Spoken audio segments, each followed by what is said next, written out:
ระบาทสมเด็จเจ้าฟ้าศรีสว่างวัฒนาองค์สมเด็จเศรษฐาขัตติยะสุริยะวงศาภาคที่17ต่อจากภาคที่16ไปนำจับเอาอยู่บอนเกี่ยวหญ้าที่ขังเมียงเมืองเปาเนื้อเมืองซัมเตอร์แข้งหัวพันพวกไปออกแห่งงานเกี่ยวหญ้าขาในวันที่12เดือนตุลาปี1977แม่นทหารป้องกันคายกักกัน05บีภายใต้การบัญชาการของท้าวบุญนำท้าวบุญธรรมและทหารอีกหนึ่งหมู่1พลจัตวาอาสพังทองปฐมวงศ์ผู้บัญชาการกรมการมึกเคลื่อนที่ประจำเขตทหารภาค5และผู้บัญชาการทหารประเจส้มของฝ่ายรัฐบาลกลางเวียงจันทน์ประจำนครหลวงเวียงจันทน์เป็นกลางถูกจับคุมตัวส่งไปสัมมนาเว้าความมวลหู้ศูนย์กักกันที่แข้งหัวพันในท้องปี1975ซ่องพลจัตวาทองพันกนกศรีโฆษกกระทรวงป้องกันประเทศประจำอยู่กระทรวงป้องกันประเทศของรัฐบาลราชอาณาจักรลาวเป็นกลางถูกจับคุมตัวไปสัมมนาที่แข้งหัวพันในท้องปี1975 3. อธิการตำรวจเอกคำมุกแผงเสียรุนหรือบรรจงพาณิชย์เป็นลูกชายของท่านกุยลามบรรจงพาณิชย์คณะปฏิวัติ30 ปีเข้าเรียนการเมืองอยู่โรงเรียนตำรวจโดดเดี่ยวเวียงจันทน์ถูกจับคุมตัวส่งไปที่ศูนย์สัมมนาพามวลสมเสยบอนศูนย์กักกันที่แข้งหัวพันในท้องปี1975 4. ร้อยเอกเสรีไสยคำนายทหารกองทัพแห่งชาติลาวประจำอยู่ที่กรมสัมภาวุธนครหลวงเวียงจันทน์เข้าเรียนการเมืองและของระบบ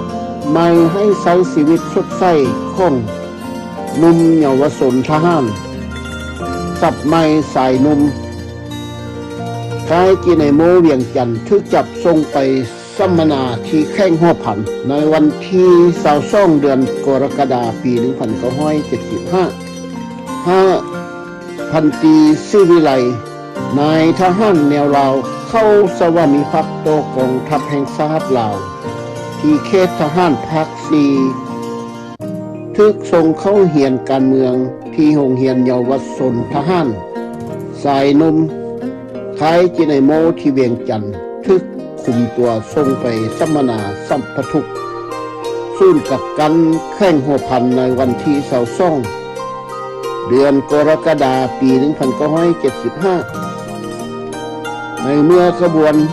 นักโทษทั้งหมด26คนข้ามน้ำสำที่ศพติงไปก็ได้เห็นรถทหาร 6x6 จำนวน3 คัน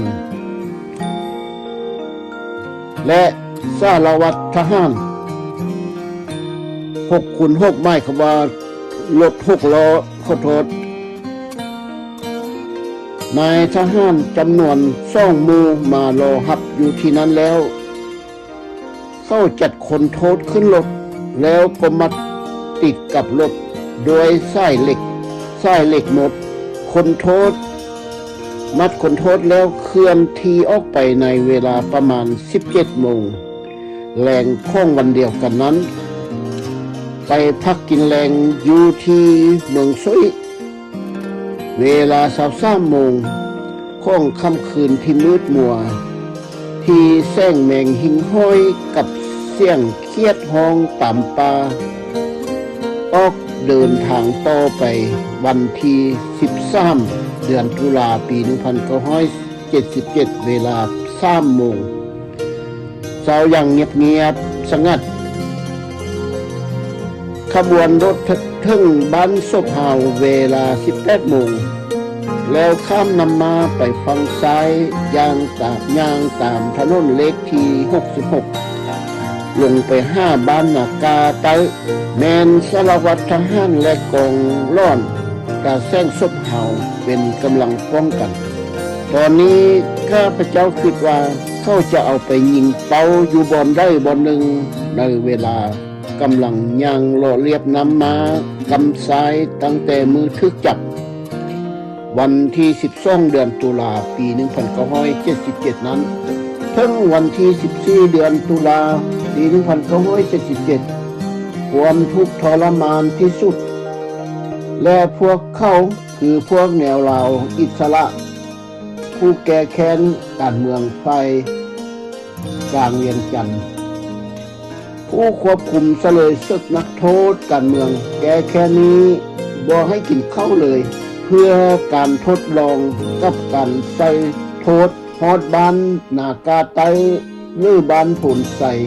เวลาประมาณ 21 โมงกลางคืนของวันที่ 14 เดือนตุลาปี 1977 พวกเขาเอาพวกเสลยศึกนอนโฮมกันอยู่เฮือนประชาชนหลังเดียวอยู่ใจกลางของบ้านคนโทษเสลยศึกทุกคนพวกเขามัดติดกันกับไม้ข้างไม้ตรงเฮือนมีกองล้อม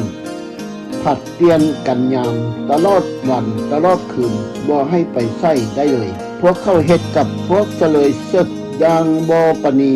ประนอมกับคนลาวด้วยกันคำศัพท์ใหม่เลยได้สัญญานามว่าแนวลาวฮักซาดกลับกลายมาเป็นแนวลาวฮักซาด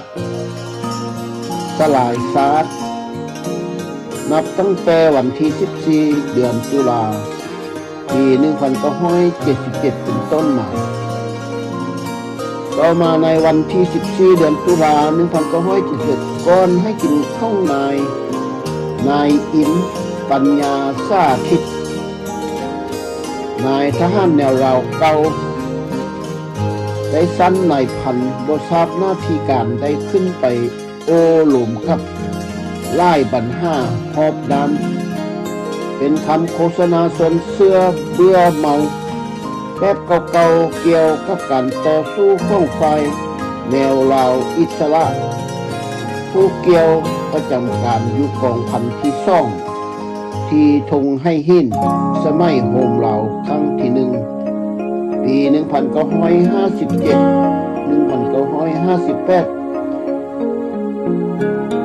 ได้คุยโมให้ท่านนายพลอ้วนราธิกุลว่าอยู่ทงให้หินเจ้าไม่ถึงนายพลอ้วนว่าพวกค่อยแลนนำก้นแก้วกินขี้แก้วเท่านี้แม่นเพี้ยนของพวกเจ้าแม่นพวกค่อยเว้าคือพวกเจ้าแลนนำก้นอเมริกากินขี้อเมริกาคักบอทั้งเว้าทั้งหัวย่อเย้ยท่าทายมันห้อมลือว่าจังไดเริ่มแต่วันที่ 14 เดือนตุลาปี 1977 ตอนบ่ายถึงวันที่ 27 เดือนตุลา 1977 สารวัตรทหารทำการสอบสวน 1. เล่าประวัติแต่อายุ8 ปีถึงมือถือจับ 2. สอบถามเรื่องจะเฮ็ดรัฐประหารอยู่สำเตอบ่มีผู้ใดรับเพราะเป็นข่าวที่ปั้นขึ้นเอง 3. ถามหาคุกใต้ดินที่คุมขังเสลยเวียดนามอยู่เวียงจันทน์สวรรณเขตและแห่งอื่นๆ 4. ถามหาพวกเวียดนามที่เฮ็ดการนำรัฐบาลฝ่ายเวียงจันทน์และการจัดตั้งของอเมริกาหลังจากพวกเขาสอบสวนแล้วทุกๆคนเขียนชื่อใส่กระดานดำแปะใส่หน้าอกพร้อมทั้งถ่ายรูปไว้แล้วก็แยกตัวออกอยู่ห่างกันกับหมู่ไกลๆข้าพเจ้าสิหราชผ้าสุขกล่าวว่า ทึกส่งไปอยู่เฮือนประชาชนแคมป์ป่าตีนภูทางทิศตะวันออกกลางของบ้านนากาไตมีทหารกองร้อนผู้หนึ่งยามประจำข้าพเจ้าช่วยโอกาสเว้านำกองร้อนผู้นั้นเพื่อยักหูว่าจะมียั่งเกิดขึ้นหลังจากสอบสวนแล้วข้าพเจ้าว่าถ้าเพิ่นฆ่าตายแล้วให้เอาเมียนคาบค่อยแดเนอร์ยาป่าให้มาในเอาไปกินเดผู้เกี่ยวตอบว่าลุงนี้มีแนวคิดบ่อุ่นเอียนบ่ทุนเทียงผู้มีความผิดก็ได้ตัดสิ้นตามโทษกรรมผู้บ่มีความผิดยังก็ต้องถูกปล่อยตัวเฮ็ดให้ข้าพเจ้าดีใจขึ้นมาได้น้อยหนึ่งพอได้คิดว่าผ่านมาตนเองก็ตั้งใจออกแห่งงานและบ่มีแนวคิดจะเอาตัวลบปบหนี้เรื่องเหตุการณ์รัฐประหารอยู่คายกักกันเสลยศึกอยู่ซุ่นคายมีแนวคิดเสลยศึกอยู่ซุ่น5บีที่เมืองสำเตอนั้นในวันที่18เดือนตุลา1977ณเวลา 11 โมงเสลยศึกทุกคนทึกมัดเป็นจุ4 คน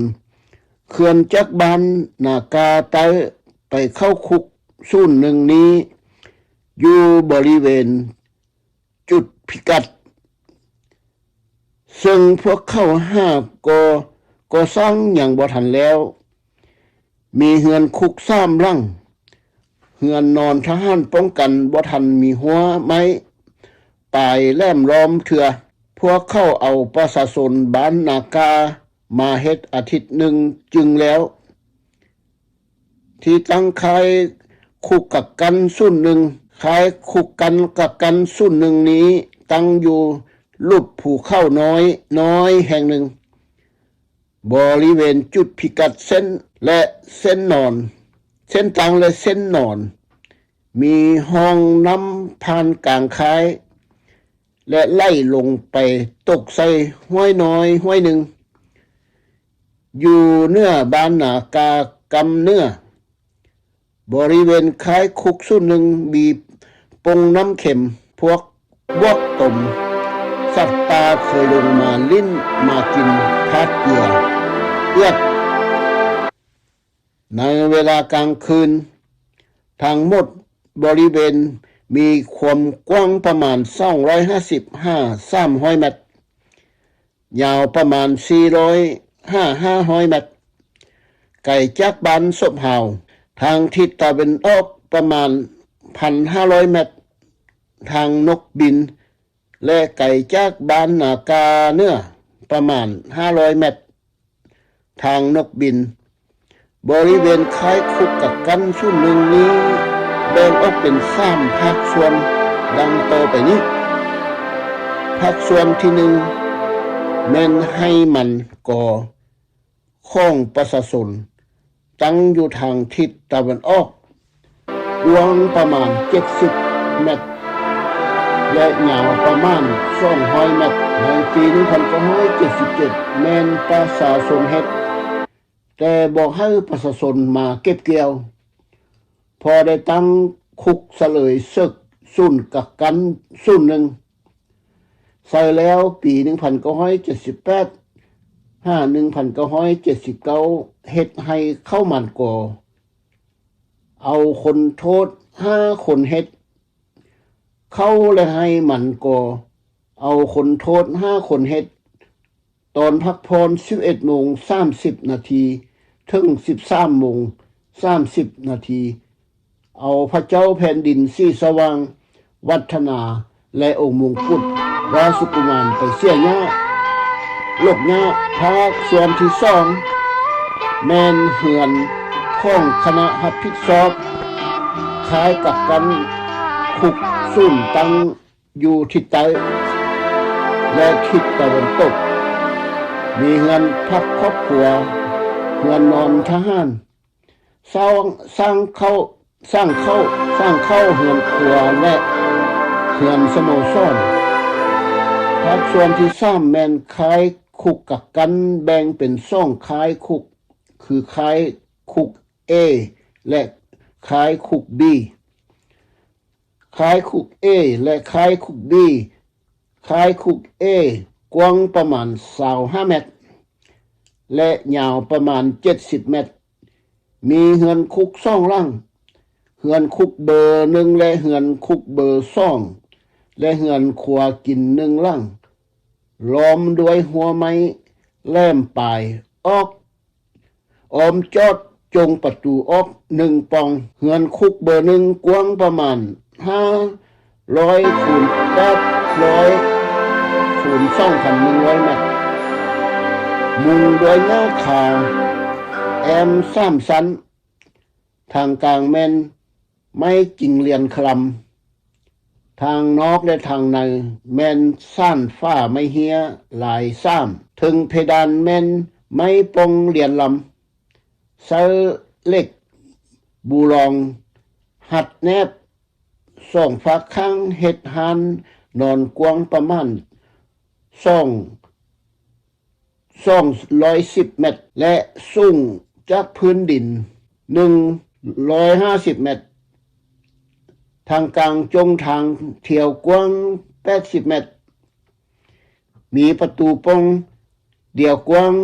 50คูณ150เมตรเฮ็ดเป็นบอนทายหนักทายเบาไว้ในเฮือนคุกกักกันใส่ถังน้ำมันฟุย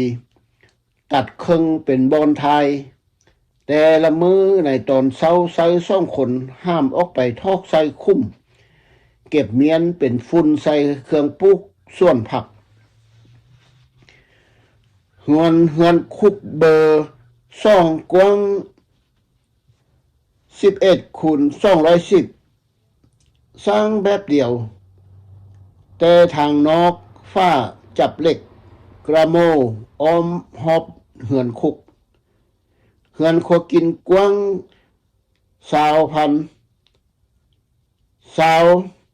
คูณ25,000เมตรตั้งอยู่ตีนภูทางทิศเหนือของคายคุกส่วนหนึ่งหัวไม้แหลมอ้อมจอดติดกับคายคุก A จุงประตูออก2ตรงทางหน้าและทางหลังทางทิศตะวันออกติดกับ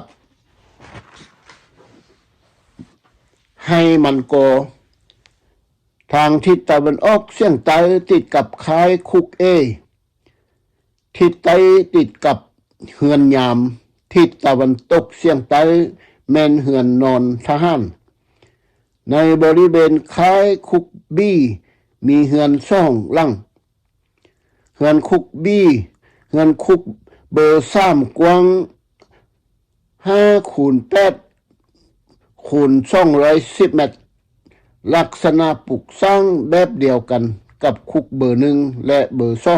2ต่างแต่ทางออกนอกแม่นไม้จิงเลียนคำเลียนลำทางตั้งส่วนทางในแม่นฝ้าไม้เฮียลาย3แอมสร้าง2ชั้นเพดานคาดด้วยไม้ปงเลียนลำชั้นเดียวบอนทายนักขุดไว้ข้างนอกเฮือนคุกเฮือนครัวกินกว้างแอมด้วยฝ้าไม้เฮีย3ด้านระเบียบการจัดตั้งคณะรับผิดชอบคายคุกกักกันส่วนหนึ่งในปี1977 1978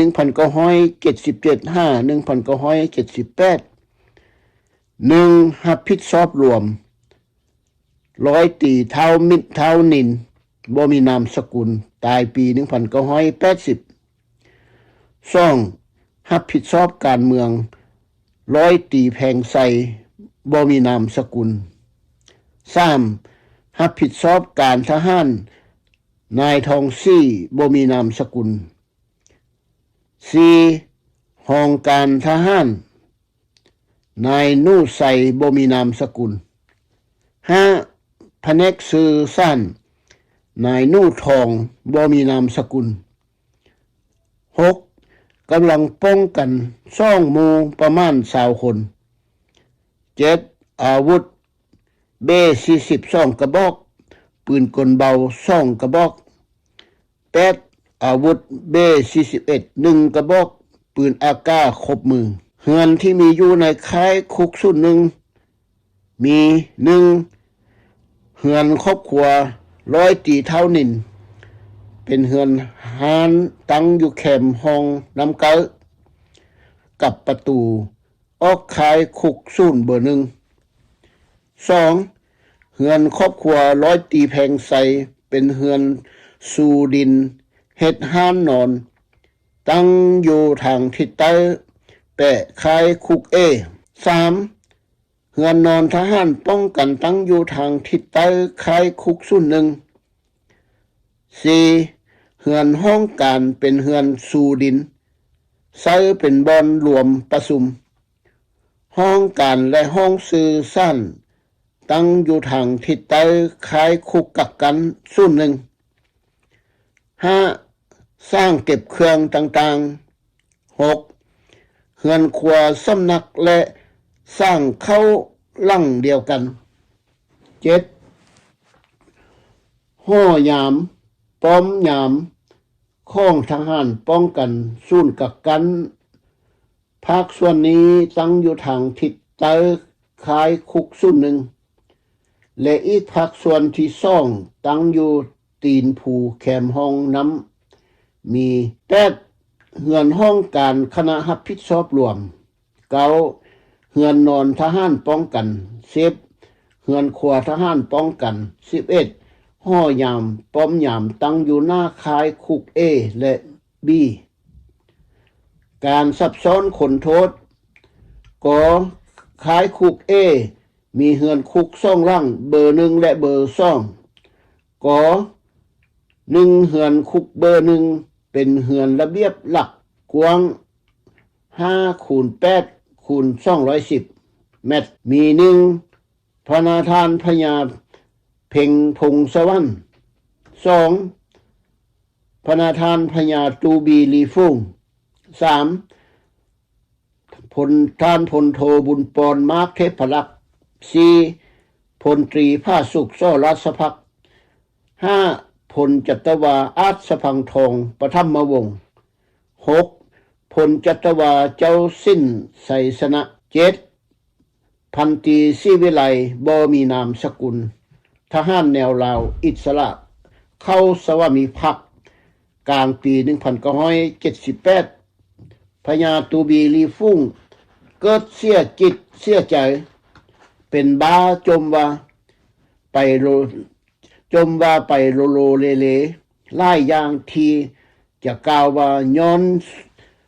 สุวรรณภูมาย้อนสัญญาและอนุสัญญาย้อนความเป็นกลางย้อนแนวราวฮักษากับกลางเวียงจันทร์ทุกคนดีใจทั้งย่องหย่อระบบมาในลักษณะเสียดสีพวกแนวราวหักษาทรงพนักงานลาวสูงคันแขว้งมีเขี้ยวแดนหูบองทั้งซ่องเบืองจากเมืองสำเนื้อมาติดตามเบิงสภาพตัวจริงของพญาตูบีลีฟุ่งพวกเข้าตีราคาในลักษณะว่าเพิ่นแกงเฮ็ดเอาเองพวกเข้าสั่งเอาคุ้มค่า3อันจากใครกักกันคุก05ศพหาวมาใส่ระเบียบค่าลงโทษหนักใส่ซิกใส่ค่าอยู่กับทีพวกนักโทษดังนี้1คุมที่1ใส่พญาตูบีลีฟุง2คุมที่2ใส่พญาเพ็งพงสวรรค์และพันตรีศิวิไล3คุมที่3พลโทบุญปอนมาร์คเทพลักษณ์และพลตรีภาสุขซ้อราชภักดิ์4คุมที่4พลจัตวาเจ้าสิ้นไสสนะและพลจัตวาอาจสพังทองปฐมวงศ์เป็นผู้ห้ามทั้งทายหนักทายเบาขี้เลยเยียวออกไปทอกแต่ละมือในเดือน4ปี1979พวกเข้าไข้คุมฆ่าพญาตูบีลีฟุ่งออกไปอาบน้ คนสุดท้าย หลังจากอาบน้ำแล้วเพิ่นก็ย่างหอบเครื่องเสไตเสเนื้อเพราะว่าหมดแหงยังแต่นั่งหุ้มกระดูกย้อนขาดอาหารขึ้นไปยืนอยู่แจเหือนคุกกักกันเบอร์หนึ่งเพื่อจะเข้าคุกคืนแต่ถึงวินาทีสตาคาดเหตุโบคาดขึ้นเลยทึกเพชรสคาดกายปืนอากาใส่ต่อไม้เปื่อยแล้วยิงนัดเดียวทึกหัวนมเบื้องซ้ายใจคาดตายทันทีทหารยามผู้นี้แมนสนซัดลาวถึงอายุประมาณ18-59 ปีนี่คือน้ำมือของผู้แสดงตนว่าเป็นแนวลาวฮักซาดจึงกลายมาเป็นแนวลาวฮักซาดคือการแบ่งแยกซาดเมื่อทึกยิงตายแล้วแมนร้อยตีแพงใส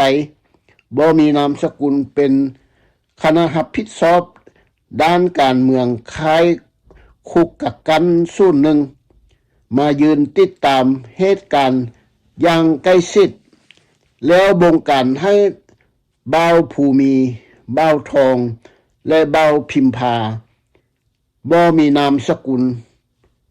เอาผ้าห่มของผู้เกี่ยวมาหุ้มใส่ไม้ตอกมัดติดกับไม้ขานห้ามแล้วก็เอา นี่แหละคือความยุติธรรมอยู่กับการปฏิวัติของพวกโจรนี้บ่มีสัญญาสร้างความถูกต้องปรองดองศาสตร์รูปที่เห็นอยู่นี้ก็คือพญาตูบีลีฟุ้งผู้ที่พวกเข้าเอิ้นว่าเสลยศึกไปฟังทันทีทันใดนั้นเลยเฮือนคุกกับกันเบอร์ซ่องลักษณะเฮือนสร้างแบบเดียวกันต่างแต่ยาวกว่าหลังที่หนึ่งยาว11 เมตรประตูออกห้านนอนเพดานและการแอมแบบเดียวกันแต่ข้างนอกใส่เหล็กข้อจับอ้อมหอบเหือนคุกตอนทำอิฐบรรจุเข้า19 คนดังนี้1ท่านสุกันวิไลซ่าน2ท่านเรียนประวงเวียงคำ3ร้อยเอกเสรีไสยคำ4พลจัตวานุ่งเพชรดาวเฮือง5ท่านคำจันทร์ประดิษฐ์6พลจัตวาลีฤทธิลือสา7ท่านอิสระโดนสโสริต8พลจัตวาทองพันกนกซี่9พลโทอ้วนราธิกุล10พลโทบุญเลิศสนิจันทร์11คุณพิทักษ์ตำรวจตีเฮงซ้ายทวี12พันเอกคำพันธ์ธรรมคันติ13พลจัตวาการอินทรีสังไม้14พลจัตวาบุญเทียงแว่นวงสด15อธิการตำรวจเอกกาวินแก้วนคร16พลจัตวาคำมุกแพงสิอรุณ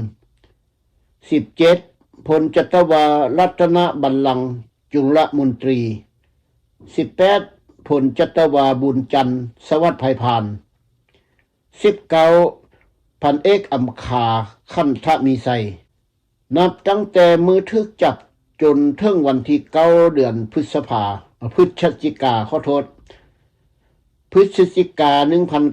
1977จึงได้รับเครื่องอุปโภคเครื่องนุ่งแต่บ่ครบตามจำนวนเดิมพากันนอนหนาวเกลือหินเกลือยุงบ่มีม่อนมูนหัวและให้อายดินจูบซึ่งเป็นการสุดที่ทนทุกข์ทรมานจิตใจและทางห้างกาย28 วันนุ่งเครื่องสุดเดียวบริษัทตกมากลางเดือนพฤศจิกา1977เวลา21 โมงทุกคนนอนเงียบได้ยินเสียงคนปักอยู่ข้างนอกแซว แต่บ่ทราบว่าแม่นไผเฮ็ดหยังพอตื่นเช้ารุ่งอรุณวันมาจึงเห็นคนจำนวนหนึ่งเข้าไปอยู่คายคุกกักกันบีซึ่งมีเฮือนคุกหลังเดียวกว้าง5คูณ8คูณ210 เมตรมีประตูออกปองเดียวแต่กว้างและสูงกว่าเฮือนคุกที่เก่ามาครั้งถึงนี้ยังบ่ทันมีเฮือนครัวกินเทื่อบุคคลดังกล่าวได้เห็นมีดังนี้ 1. เจ้าสุพรรณพรังสีองค์พระราชเลขาธิการประจำพระราชวังหลวงพระบางพระอนุสาของพระเจ้าแผ่นดินศรีสว่างวัฒนา 2. เจ้าบัววรวัฒนาเป็นเจ้าแขวงหัวข้องที่ว่าการตั้งอยู่เมืองห้วยสายพระอนุสาของพระเจ้าแผ่นดินศรีสว่างวัฒนา 3. เจ้าทองสุขวัฒนาเจ้ากรมพิธีการทูตประจำพระราชวังหลวงที่หลวงพระบางพระอนุสาของพระเจ้าแผ่นดินศรีสว่างวัฒนา 4. เจ้าฟ้าสายศรีสว่างวัฒนาเจ้าเก๋อพระราชโอรสองค์ที่4ของพระเจ้าแผ่นดินศรีสว่างวัฒนาวิศวกรกสิกรรมจากประเทศอิสราเอล 5. เจ้ามณีวงศ์คำเมาสำเร็จปริญญาเศรษฐศาสตร์จากประเทศฝรั่งเศสเป็นหัวหน้าเลขานุการประจำพระราชวังหลวงพระบาง 6. เจ้าสุขบัววงศ์อดีตเจ้าแขวงหัวพันและอดีตรัฐมนตรีกระทรวงโยธาธิการและขนส่งฝ่ายรัฐบาล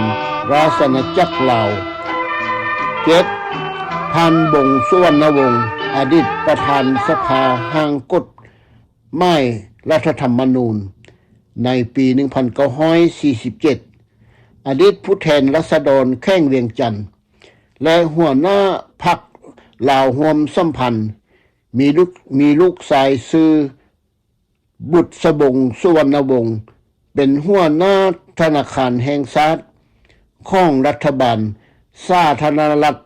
ประชาธิปไตยประชาชนลาวระบบสังคมนิยมคอมมิวนิสต์ลาวไก่ซ่อนสุดทำอิฐของระบบใหม่ที่มีการเปลี่ยนแปลง 1975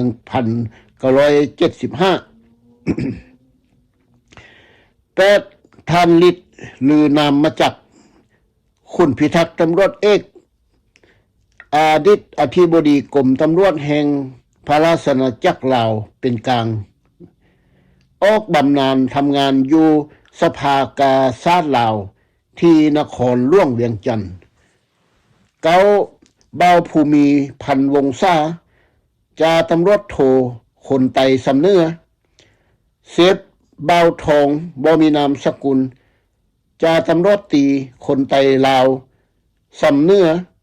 11ท้าวพิมพาบ่มีนามสกุลคนบ้านซอกแขวงสวรรณเขตคนขับรถให้ทานบุญพรมมหาไสยนักปฏิวัติ30 ปีอดีตผู้บัญชาการกองทัพปลดปล่อยประชาชนลาว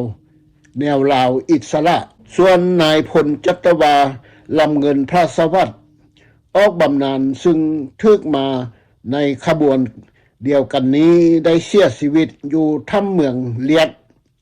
ทางรองเมืองเวียงไสแข้งหัวพันในท้องเดือนพฤศจิกายน 1977 ส่วนนายพลจัตวาลำเงินพระสวัสดิ์ออกบำนาญซึ่งทึกมาในขบวนเดียวกันนี้ได้เสียชีวิตอยู่ถ้ำเมืองเลียดทางรองเมืองเวียงไสแข้งหัวพันในท้องเดือนพฤศจิกายน 1977 ก่อนส่งขบวน11 คนจากถ้ำนี้ไปเข้าคุกส่วนหนึ่งบ้านนากาเนื้อ2 วันจำนวน11 คนที่พักอยู่ในบริเวณคุกแห่งนี้พวกเข้าคุมให้ปลุกเหือนขวา1 หลังกว้าง250 คูณ 350 เมตร แล้วภายใน1 อาทิตย์วันที่24เดือนพฤศจิกาปี1977เวลา 17 โมง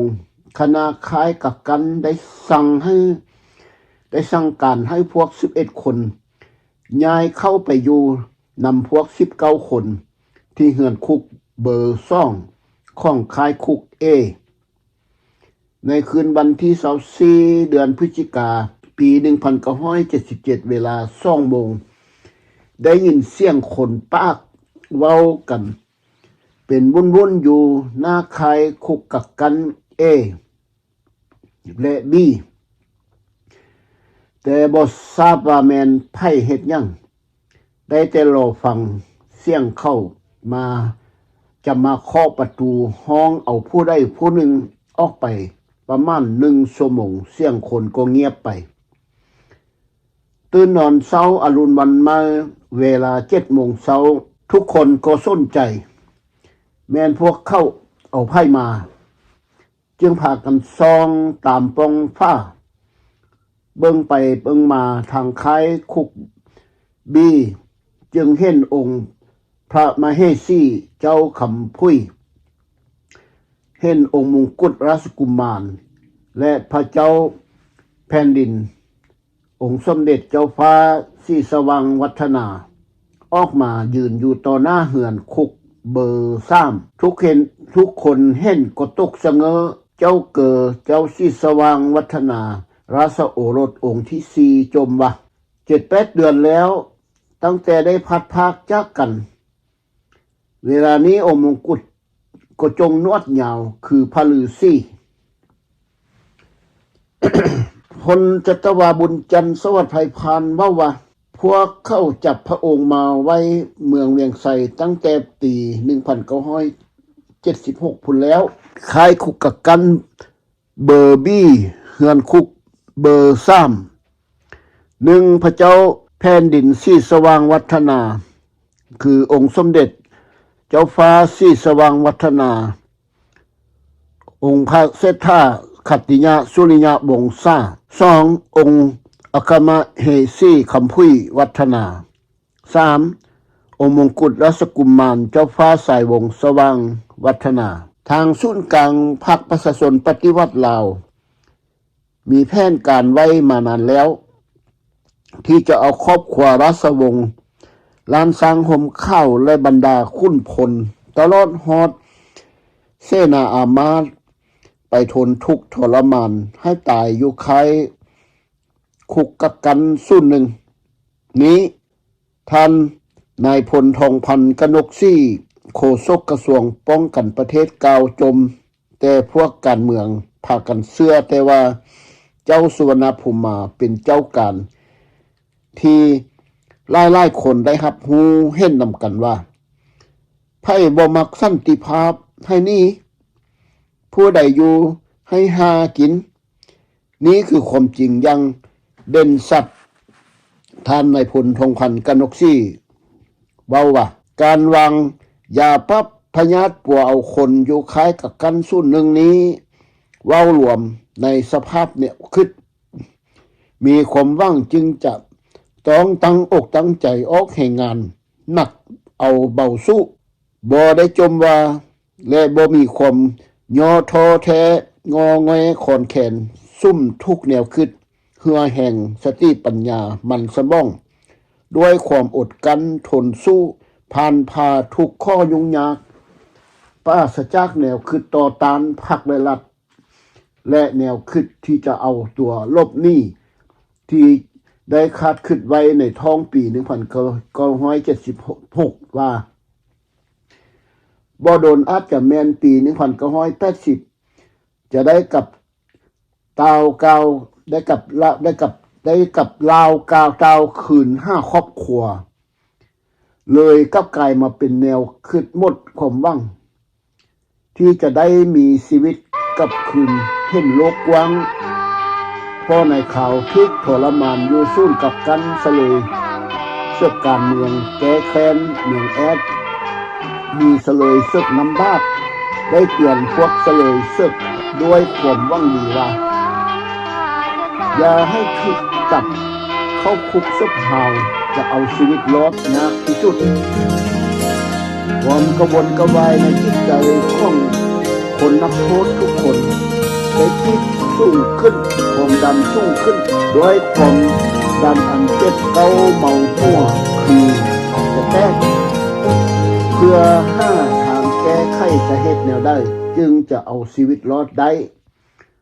พอพวกตนก็ทึกลอกลวงทึกต้มด้วยการเมืองแนวคิดว่าหักษาทุกคนจมกินแน่งแข่งใจและออกปากเราสู้กันฟังว่าบ่คิดถึงเลยว่าคนเราจะเฮ็ดกันหนักถึงขนาดนี้และอยากข้ามอันคำว่าลาวหักษานั้นมันอยู่ใส่มันไปลี้อยู่ใส่กันแท้มันก็มีตนมีโตอยู่บ่ท่ามเสลยซึกนำกันแล้วผู้หนึ่งก็ว่าทางซ่อนแล้วซ่อนอีกฮูเพิ่นฮูโตฮูเข้าฮูเห่าส้มจันทร์พุทธวงศ์ได้ซ่อนฮูแล้วมาพากันกินแน่งใจย้อนคำที่ว่าหักษามาเป็นที่เอิ้นกันว่าหักษาแล้วมาแยกษาให้ทุกคนมีลูกให้ซ่อนลูกมีล้านให้ซ่อนล้านเป็นบทเรียนอันล้ำค่ามหาศาลแต่แท้ให้จือจำเอาไว้ชาตินี้ก็ให้มีแต่พวกเฮาที่อ่อนทางการเมืองท่านพันโทอ้วนราธิกุลออกกินบำนาญถึกคัดเลือกเป็นสมาชิกมนตรีประส้มการเมืองของฝ่ายกลางเวียงจันทน์ในรัฐบาลประส้มชั่วคราวในปี1974-75จมว่ามันจังแมนจะเอากันมาฆ่าทิ่มทางอ้อมตอนเจ้าสุภานุวงศ์และคณะทึกจับขังคุกอยู่ค่ายผลเข่งของปี1959นั้นยังสั่งให้ครอบครัวเฮ็ดข้าวปุ้นและอาหารแนวแซ่บๆไปส่งให้ทุกๆอาทิตย์ถ้าหากทานนายพลโทสุนทรประธรรมวงศ์รายงานให้พระนาทานพญาหัวข้องผู้สนานิกรตอนกำอำนาจเป็นนายกรัฐมนตรีกับพระนาทานกระต่ายโดนสะโซริดเป็นรองรัฐมนตรีเป็นรองนายกรัฐมนตรีเป็นรัฐมนตรียุติธรรมสั่งให้ฆ่าทิ่มมันก็แล้วนี่แหละเพิ่นว่าอย่าไว้ใจทางกับอย่าวางใจศัตรูคู่อาฆาตกันมันจะมาแก้แค้นคืนในมือหนึ่งข้างหน้าเว้าแล้วก็เป็นนำย้อนเจ้าสุวรรณภูมิมายักเอาน้องใส่ไว้เพื่อแก้แค้นกับเจ้าวังล่วงแล้วมันมาทึกพวกเขาเสนาอามาตย์เสนามัคคิกาพญาเพ็งพงสวรรค์ก็ยังเอามาฆ่านำกันหมดพวกเข้าบ่ฮ้วนคิดได้ว่าสัญญาสันติภาพอยู่ไสหัวใจยังมีอยู่บ่พวกนี้ท่านนายพลอ้วนราธิกุลถามสะเลยซึกนำกันมันหมดจากกัญญาผู้น้อยผู้ใหญ่ของรัฐบาลโดยเฉพาะแนมทหารหรือนายตำรวจมันจังเก็บจังกวาดจางหน้าตาเสยเพราะมันได้สะเลยสมคำมันว่ามันบังคับเข้าป่าตรงหกพงไพ่บางคนนั่นตกเวียงไส้ดินแดนอุบาทมรสุมขาดทาเข็นขาคนเล่าขอให้พวกโมเฮาจำเมาไว้แดงลุงบ่มีวันสิได้แวะตับเต้าขึ้นมา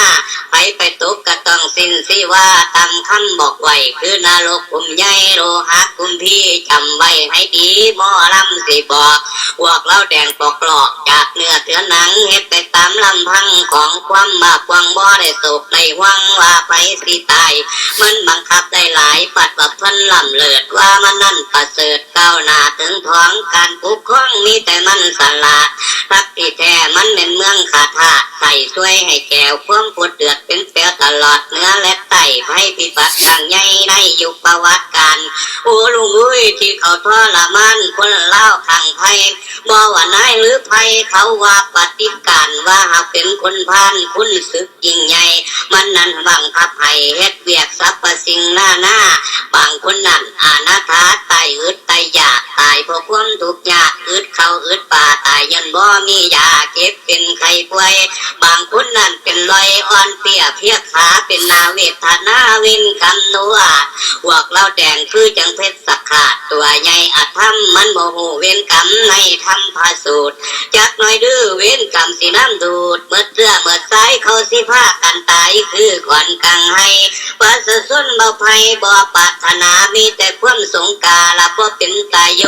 เกิดเป็นมือมีแต่ครูไปสัมมนาแม้นผู้เฒ่าสลามันก็บ่เอาไว้มันนั่นบังคับให้เอาไปคือคุ้ยจังแม่นซาตะช่วยประชาชนยุคนี้ถ้าเฮาคิดตนที่บ่ต้องเบิ่งไปตนต้องแม่ลาสะจนคุกของปันเทศหรือแม่นพวกวิเทศแปลกหน้าปลอมตามาในรูปกายาของคุณทั้งแทงว่าสิมาตุกแต่งในการปกครองเลยมาฮิบเอาของประชาชนจนเกี่ยงเอาจนหมดจนเสียงสร้างมางัวคุ้ยบาดเศรษฐีคนรวยสัมภแห่งลำบากคือผู้ทุกข์ผู้ยากนับมือสิตายกะละเกิดวุ่นวายกุละหนมักใหญ่จนว่าเป็ดหรือไก่มันบ่ให้ขายว่าเป็นการขยายได้พื้นผูกขาดผสมมันประกาศเป็นเจ้าตัวเองกะเลยอลละวิ่งพอความเมาลายปัสสนเบื่อนายเห็นแก่กับตาเป็นระบอบมายาของมันบังเกิดว่ามันเป็นกำเนิดเดียดนอประชาชนภาคสนละวุ่นโจความยันกันลัทธิมันได้กันมาจากกรุงม่านมาประหัตประหารเป็นผู้สูบกินเลือดเอาจนหมดจนเนือดละพี่น้องประสาทประจาวิทนาคนเล่าได้พอจงพ่อพวนมวนไว้ก่อนตอนนั้นนะ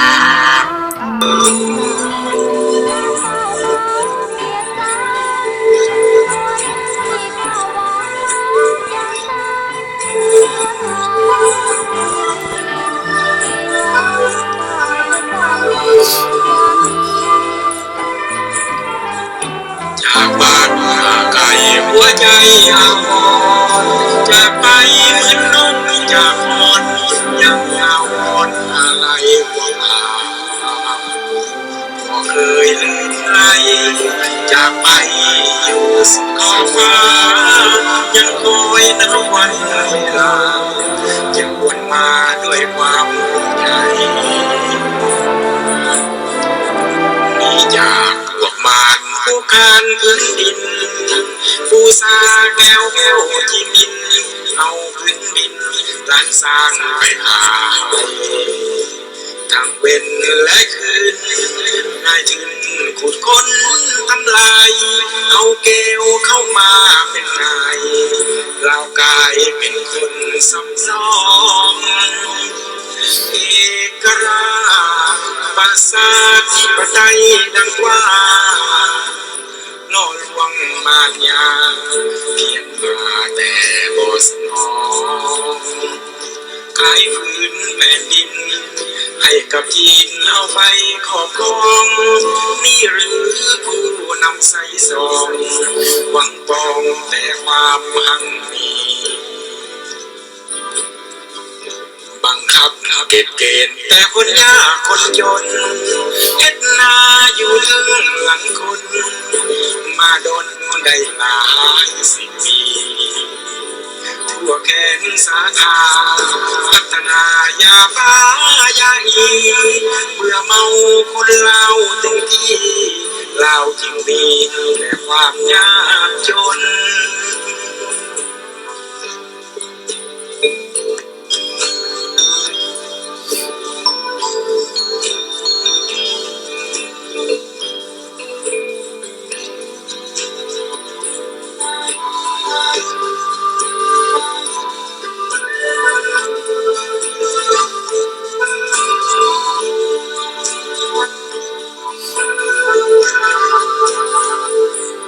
เอ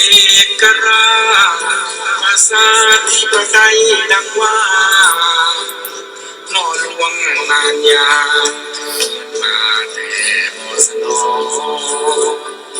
ขายคืนแผ่นดินให้กับจีนเอาไปครอบครองนี่หรือผู้นำใส่ซองหวังปองแต่ความมั่งมีบังคับเก็บเกณฑ์แต่คนยากคนจนเฮ็ดนาอยู่ทั้งหลังคนมาดนได้หลายสิบปีทั่วแผ่นสาขาพัฒนายาบ้ายานีเมื่อเมาคนเล่าเต็มที่เราจึงมีแต่ความอดหวาน